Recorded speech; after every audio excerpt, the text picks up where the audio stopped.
నమస్తే. ఉద్యమాల గడ్డ ఉస్మానియా యూనివర్సిటీలో ఇప్పుడు ఉద్యమాలు చేయొద్దు అంటూ రీసెంట్‌గా వీసీ ఒక సర్క్యులర్ కూడా జారీ చేసి దానిపైన ఉస్మానియా యూనివర్సిటీ కూడా కంప్లీట్‌గా భగ్గుమంటున్న పరిస్థితి.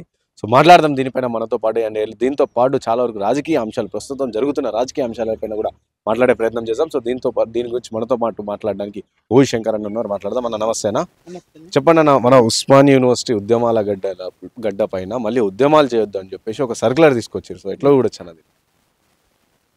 నిజాం ప్రభుత్వం మళ్ళొచ్చిందేమో అనిపిస్తుంది.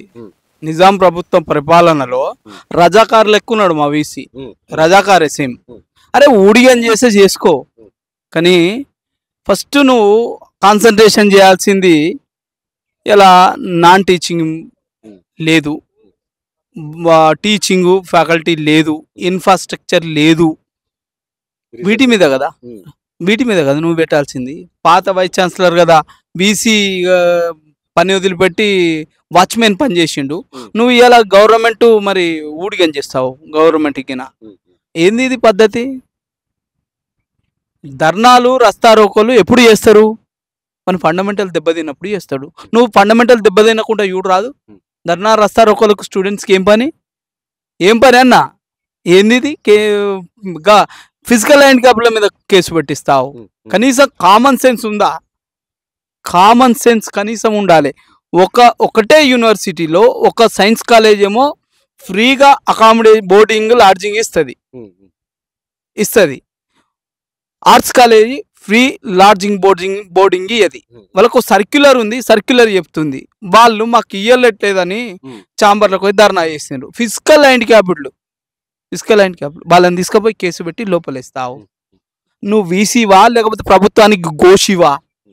గోషి లెక్కనే కనిపిస్తుంది. నువ్వు కనీసం కామన్ సెన్స్ లేదు. ఇలా ఏది ఇయ్యాలో ఏది ఇయ్యద్దో నీకంటే ముందున్న వైస్ ఛాన్సలర్ని చూసి నేర్చుకో. ఉమ్మడి ఆంధ్రప్రదేశ్లో ఉన్న వైస్ ఛాన్సలర్ని చూసి నేర్చుకో.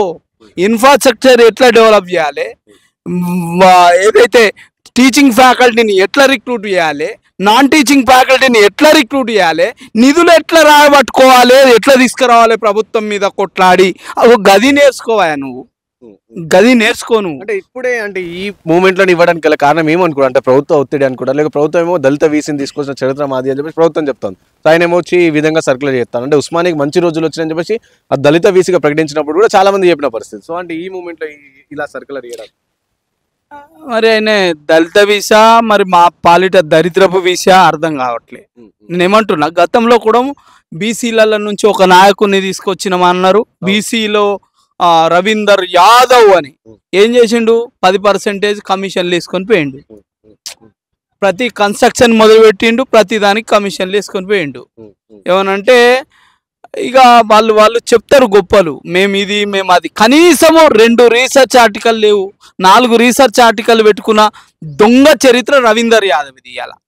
ఇలా అది యూజీసీలో నడుస్తుంది, కేసులు నడుస్తున్నాయి. దొంగ చరిత్ర. మీరు ఫస్ట్ ప్రాపర్గా ఉండూరి, ఆ తర్వాత మమ్మల్ని స్ట్రీమ్ లైన్ చేయొచ్చు. మీరు ఏ దొంగ పని చేయకుండా రండి.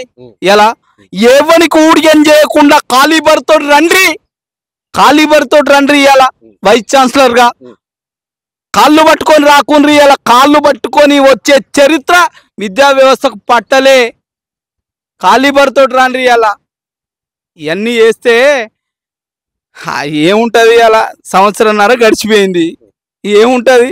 అసెంబ్లీ మొత్తం అన్ని బూతులే నడుస్తున్నాయి, చర్చ జరుగుతలే. ప్రజల సొమ్ముని వేస్ట్ చేస్తుండ్రు అక్కడ అసెంబ్లీలా. ఒక్క విధానపరమైన చర్చ ఏమైనా జరుగుతుందా? జరుగుతలేదు. పని చేసుకుంటూ పో. అరే నరేంద్ర మోడీని చూసి నేర్చుకొని ఇవ్వాలా. ఏ ఒక్క చెత్త చర్చ పెట్టాడు ఇవ్వాలా, 7కి వచ్చి ప్రెస్ మీట్లు పెట్టాడు ఇవ్వాలా. తన పనేందో తను చేసుకొని పోతుండ్రు. ప్రజలు గమనిస్తుండ్రు, ఆయనను ఉంచాలనా తీయాలనా అనేది ప్రజలు గమనిస్తుండ్రు. గట్లా పని చేసుకొని పోర్రి. పక్క రాష్ట్రాలకి ఇట్లా ఏం చేస్తలేవు కదా. వాళ్ళ అభివృద్ధిని వాళ్ళు డెవలప్మెంట్ చేసుకుంటారు కదా. మీకేంది పనికి మానిన చర్చ? ఇదంటే మీకు కోపం అయితే. ప్రభుత్వం లోబడే ఈ సర్క్యులర్ వచ్చింది అనుకోవచ్చా మనం? అంటే ప్రభుత్వ ఆంక్షల పైన ప్రభుత్వానికి లోబడే ఆ సర్క్యులర్ బయటకు వచ్చింది అనుకోవచ్చు. దొర బానిసలు ఏం చేస్తారు? దొర నువ్వు కొట్టాలి కదా, దొర అవి వత్తాలే కదా. సో కాబట్టి దొరకు అనుకూలంగా పనిచేస్తుండేమో అనిపిస్తుంది. అలా నీకు దమ్ముంటే ఇలా ఈ వైస్ ఛాన్సలర్కి చెప్తున్నా, నీ ఎస్టిమేటెడ్ బడ్జెట్ ఈ సంవత్సరం పెడతావు కదా, పెట్టిన దానిలో సగం తీసుకురా. నీకు దమ్ము ధైర్యం ఉంటే ఇంకా సగం తీసుకొచ్చి ఇలా యూనివర్సిటీని డెవలప్మెంట్ చేయి. మా మీద కాదు నీ పెత్తనం, నీ నీ నీ దళిత దొర గుణాలు మా మీద కాదు చూపెట్టాల్సింది. ఇలా మా మీద కాదు, ఆ దొరతనము దొరల దగ్గర చూపించు. ఇక వారసత్వాన్ని విష్ణూరి రామచంద్రారెడ్డి, జన్నప్ప ప్రతాపరెడ్డి వారసత్వాన్ని పునికి పుచ్చుకున్న వాళ్ళ మీద చూపెట్టు, మా మీద కాదు. ఇలా ఎవడొస్తుండు ఇవాళ యూనివర్సిటీకి? ఎవడొస్తుండు? మనమే కదా. ఇలా ఇక కోటేసినావు, తీస్తలేవు. బసవన్నలే కూపకు, బసవన్న కోటేయలే, మేము వైస్ ఛాన్సలర్ కోటేసినాం. వైస్ ఛాన్సలర్ నువ్వు, కాబట్టి అది దృష్టిలో పెట్టుకొని పని చేయి. లేకపోతే ఏమవుతుంది అంటే, చెప్తున్నా కదా, ప్రజలు మారాలి. ఇప్పుడు ఈ సర్క్యులర్ పైన ఇప్పుడు విద్యార్థులందరూ విద్యార్థి సంఘాలు అన్ని కూడా ఏకమై మరో ఉద్యమం చేసే దిశ ఏమన్నా బరాబరి పోతుంది. ఉక్కు పాదాలని ఎవరైనా ఉక్కు పాదంతో అణిచేయాలని ఆనాటి ఆంధ్ర ప్రభుత్వం చూసింది, ఆగిందా? తెలంగాణ వచ్చింది కదా, ఈయన ఆగుతుందా? ప్రజలు మారాలంటున్నా. ప్రజలు మారి నాలాంటోనికి పొజిషన్ ఇస్తే అభిశంసనం పెట్టి ఇట్లాంటోని మీద అభిశంసనం పెట్టి మొట్టమొదటి వైస్ ఛాన్సలర్ని చేపించిన ఒక మంత్రో లేకపోతే మంత్రి వర్గమో అనే పేరు తెప్పిస్తా నేను. సో ఇంకోటి, రీసెంట్ గా రేవంత్ రెడ్డి అంటే రీసెంట్ గా చూసిన ఒక ఇద్దరు మహిళా జర్నలిస్టులు అరెస్ట్ కావచ్చు, లేకపోతే వాళ్ళు చేపించిన వ్యాఖ్యలు కావచ్చు, లేదా రేవంత్ రెడ్డి చేసిన కమెంట్స్ కావచ్చు, దీనిపైన ఏం చెప్తారు? ముఖ్యమంత్రి ఫస్ట్ నువ్వు భాష మార్చు. ఎలా నీకు గౌరవం ఇస్తలే, నువ్వు సేమ్ గుండా, డెకాయిటు, రౌడీ, ఇంకా పాత జ్ఞాపకాలు వీడియోలు కూడా ఉన్నాయి, ఓటుకు నోటు వీడియోలు కూడా ఉన్నాయి. సో మీరేం సొక్కపూసలు కాదు ఇవాళ. నువ్వు అంతే ఉన్నారు, వాళ్ళు అంతే ఉన్నారు, ఏం పెద్ద తేడా లేదు మీకు వాళ్ళకి. ఇప్పుడు నువ్వు ముందు ఒక వ్యక్తికి హెచ్చరించే ముందు, ఒక వ్యక్తి గురించి చెప్పే ముందు ఫస్ట్ నువ్వు మారి మిగతా వ్యక్తుల గురించి చెప్పు. ఇలా ఎవరి ఇంట్లోనన్నా, ఏ సంస్థ కానీ ఏ వ్యవస్థ కానీ, ఇంట్లో ఇప్పుడు పర్సనల్గా వస్తే ఎవడు ఊకోడు. నీ ఇంట్లో అన్నా ఎవరు మేము సమర్థించాం, నా ఇంట్లో అన్నా ఎవరు సమర్థించకూడదు. కానీ నువ్వు మాట్లాడే ముందు నీ భాషను కూడా ఒకసారి పాలిష్ చేసుకో. ఇలా అయిపోయింది, 10 ఏళ్ళ ప్రభుత్వాన్ని అద్దనుకొని నీకు సంవత్సరంన్నర పసిగుడ్డిని చేతిలో పెట్టినాం ఇవాళ. నీ భాష మార్చుకో ముందు. నిన్ననే అసెంబ్లీలో మాట్లాడిన ఓహో అద్భుతమైన ముఖ్యమంత్రి మాట్లాడితే అద్భుతాలు, ఇంత అద్భుతంగా మాట్లాడతాడా అనిపించినావు. తెల్లారే ఆయన పాడగడతాడంట, తాగుబోతోడా తిరుగుబోతోడా ఇంకెవడా ప్రజలు డిసైడ్ చేస్తాడు. నువ్వు అంతా చెప్పాల్సిన అవసరం లేదు. ఇక ఇలా నొక్కి చెప్పాల్సిన అవసరం లేదు. ఎవని పని కనిపిస్తలేదు. ఇలా ఎవరి పని కనిపిస్తుందా? నా వీపును పక్కోడు చెప్పాలి. నీ వీపు కూడా ఇవాళ గౌరవ ముఖ్యమంత్రి నీ వీపు కూడా నీకు కనిపించదు. మన వీపు వెనుక కూడా ఏం లేదు, తెలుసు కదా అందరికీ. ఓపెన్ బయటోనికి అందరికి కనిపిస్తుంది. కాబట్టి ఇట్లాంటివి మానుకొని, స్వీయ నియంత్రణ అవసరం. స్వేచ్ఛ అనేది ఆ ఫండమెంటల్ రైట్ కింద స్వేచ్ఛ ఇచ్చిండ్రు కానీ ఇచ్చిండ్రు కదా అని అడ్డగోలుగా ఎవరు మాట్లాడినా తప్పే. అట్ ద సేమ్ టైం మీరు కూడా మాట్లాడేటప్పుడు కొద్దిగా జాగ్రత్తగా మాట్లాడితే మంచిగా ఉంటుంది. ఎందుకంటే నీకు కాదు, ఆ కుర్చీకి గౌరవిస్తున్నాం. ఇవాళ బట్టలిప్ప తీసుకొడతాం, తాగుబోతోడు, తిరుగుబోతోడు, ఇవన్నీ మానుకోవాలి. నువ్వు ప్రజలు డిసిషన్ తీసుకోవాలా తీసుకుంటారు. ఇట్లాంటి డిసిషన్స్ తీసుకొని ఇట్లా మాట్లాడితే నువ్వే పల్చన్ అవుతావు. మాకేం ఒరిగేది ఏం లేదు. 5 ఏళ్ల కాలంలో సంవత్సరంన్నర గడిచిపోయింది. ఇంకా నీకు అయితే గీతే ఇంకో 2.5 సంవత్సరాలే. మిగతా మళ్ళీ ఎలక్షన్సే కదా, 2.5 సంవత్సరాలే. అది కాపాడుకోవడానికి ప్రయత్నం చేయి. నువ్వు ఉంటా అంటే 10 సంవత్సరాలు ఉంటా అంటే ఎవడు ఉంచుకోడు. ప్రజలు ఉంచాలి. ప్రజలు మాకు ఈ సీఎం కావాలని చెప్పాలి. ఎందుకు ఈ వేదికల మీద ఎందుకు అడ్డగోలుగా మాట్లాడుతుండ్రు?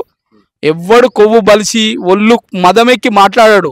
మనకి బాధ అయితే ఇబ్బంది అయితే మాట్లాడతాడు. కాబట్టి మాట్లాడే ముందు ఫస్ట్ మీరు మారండి. మీరు మారి ఇంకోళ్ళకి చెప్పండి. అంతే తప్ప నేను దూరేదేమో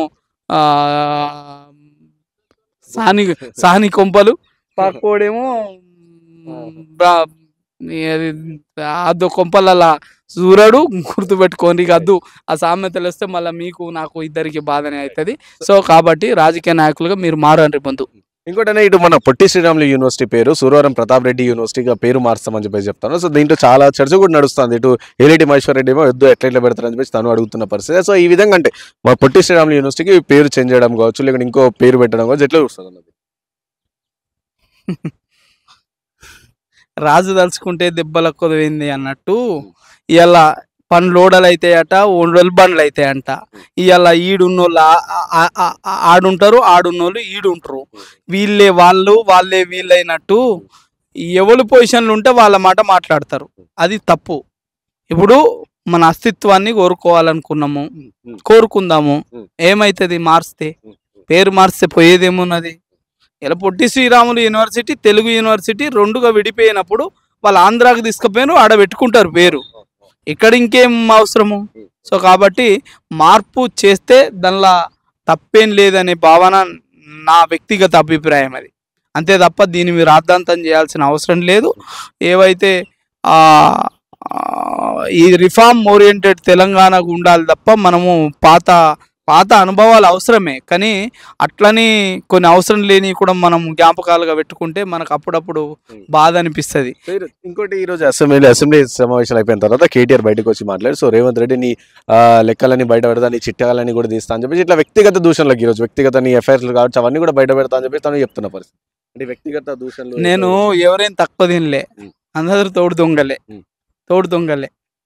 ఈ దొంగలు వీళ్ళ మీద వాళ్ళ మీద వీళ్ళు చేసుకుంటారు. ఒకటి.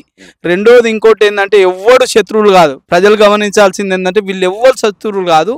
ఎందుకంటే వీళ్ళంతా బంధువులు. ఒకళ్ళ పిల్లని ఒకళ్ళ ఉండు ప్రతిపక్షంలో ఉంటారు, ఉండు అధికార పక్షంలో ఉంటారు.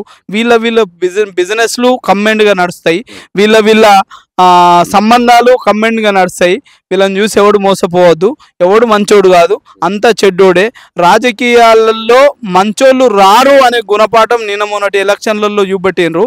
కాబట్టి రాజకీయాలలో ఇదే చెడ్డోళ్ళు ఉంటారు, ఎవడు పత్తిత్తు కాదు. ఇవాళ అంతా చెడ్డోళ్ళే. వీళ్ళ రంకు వాళ్ళకు తెలుసు, వాళ్ళ రంకు వీళ్ళకి తెలుసు.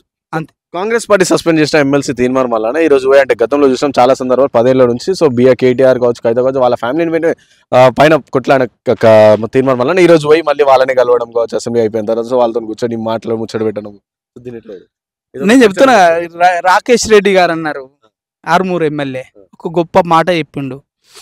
మేము ఎలక్షన్ మట్టికే ప్రత్యర్థులము, అసెంబ్లీకి అయిన తర్వాత మేము ప్రత్యర్థులం కాదు, అంతా మేము బంధువులు లెక్కనే ఉంటాం. మాకు ప్రాంతం లేదు, కులం లేదు, మతం లేదు, మాకు ఏ భేదాభిప్రాయం లేదు, మా లింగ భేదం కూడా లేదని చెప్పిండ్రు.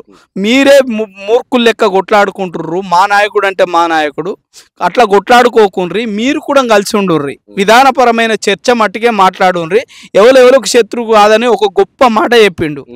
అది మనం గుర్తుపెట్టుకోవాలి. ఇలా ప్రజలం ఇట్లా అంగిలు చింపుకునుడు, సొక్కాలు చింపుకునుడు, ఇక కండలు ఒత్తుకునుడు, బ్లేడ్లు పెట్టి చింపుకునుడు ఏకుండ్రి. మన కుటుంబాలే బయట పడాయి, బజార్న పడాయి. సో కాబట్టి ఏదైనా ఉంటే ఏ నాయకుని సమర్థించిన విధానపరమైన నిర్ణయాల మీద చర్చ నడిపిద్దాం.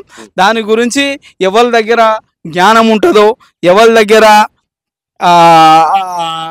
డాక్యుమెంట్ ఎవిడెన్స్ ఉంటుందో వాళ్ళు అల్టిమేట్గా సక్సెస్ అవుతారు. సో రాజకీయాలలో కూడా సక్సెస్ అవుతారు. కానీ రాజకీయాలలో ఇప్పుడు డాక్యుమెంటు జ్ఞానంతో సక్సెస్ అయ్యేది లేదు. ఇగో లంగలు, లఫంగలు, గుండాలు, టెకాయిట్లు, అంతకులు, ఇంకా కొన్ని మాటలు ఉన్నాయి. కానీ ఇగో ఇట్లాంటి వాళ్ళే సక్సెస్ అవుతారు. ప్రజలకు ఇదే ఇష్టం అనుకుంటున్నా. ప్రజలు మీరు మారనంతసేపు నీ డబ్బులతోటి, ఇవాళ ప్రభుత్వం నడుస్తుందంటే ప్రజల డబ్బులతోటి నడుస్తుంది. ఆ డబ్బులు వృధా చేయడం తప్ప మీ సంక్షేమం ఏముండదు. మీకు ఎలక్షన్ల ముందు కలెక్షన్లు చేస్తారు, ఆ కలెక్షన్లతోటి ఉచిత పథకాలు పెడతారు, ఉచిత పథకాలు పెట్టి ఊర్లన్నీ ఊరేగుతారు, 5 ఏళ్ళు ఆగం చేస్తారు. గంతకంటే మించి ఎక్కువ ఏముండదు. Thank you.